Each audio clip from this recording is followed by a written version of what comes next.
Hey guys, so this video we're going to talk about the Underhook De La Riva position. So we have Andy visiting from Atos, and he's got a really good Underhook De La Riva game. So he's going to go in depth and talk about kind of what you can do from the position and a couple of his favorite attacks. I also like this one because it's useful both gi and no gi. I think it's very important to know how to set up the Underhook De La Riva, because if I have no grips here and I try to do this, he's going to step back and he's going to run past me, okay?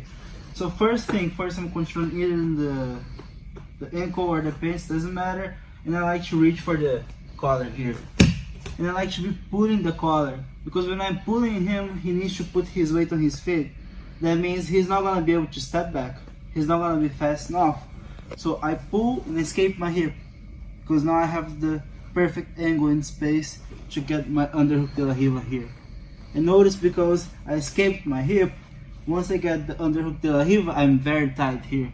It's a lot of pressure on his knee. I can always start Berimbolos, take the back, yes.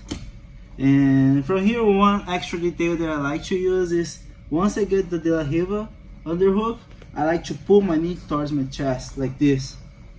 It makes more pressure on his knee. Now from here, I'm going to talk a little bit about the variations that I have.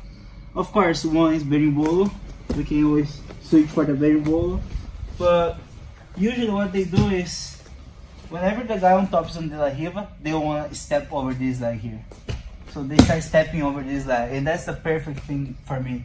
I just hook behind his knee here, and now I start opening him that way, like this. You see? And now from here, I have many variations. I can just circle my leg in, get into the single leg X here, okay?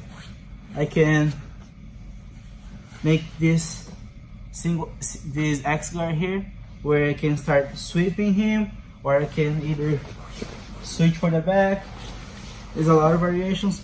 Also, sometimes as soon as I open him, I just slide my shin across his hip like this, pointing my knee down, bring his foot over my shoulder, cup his knee, and now I do the same thing, look, and I'm on his back already. You see? So I have many variations from there. But one thing that is very important is, once I open him to the side, I need to make sure his foot stays out of the net. And I need to make sure he's on this side here, because he's gonna try to step back, yes, and start clearing this foot here and smash past him, folding past, exactly. So once I open him, I wanna make sure he stays on his side here, okay? And let's say now he's trying to step back. I make a hook right here, look, on this leg. I change my hook. So I'm hooking this leg because I'm opening him, but I realize that he's putting pressure back. I just hook this leg and bring this leg in here. Now he's not gonna be able to step. If he does, he's gonna get two on top of me. That means I'm underneath him. Once I'm underneath him, I can start attacking the back again. So it's a very strong position, but you need to understand a lot of concepts and keeping him away, when to get closer, because you don't want him to, you want to get underneath him, but you don't want to get closer when you don't have the hook. You want to get, because here he's going to start folding past you. This is really bad for you, okay? So you want to be here. If he starts putting pressure like this, it's uncomfortable, but you're still good, okay? You can always open him and start setting up your attacks.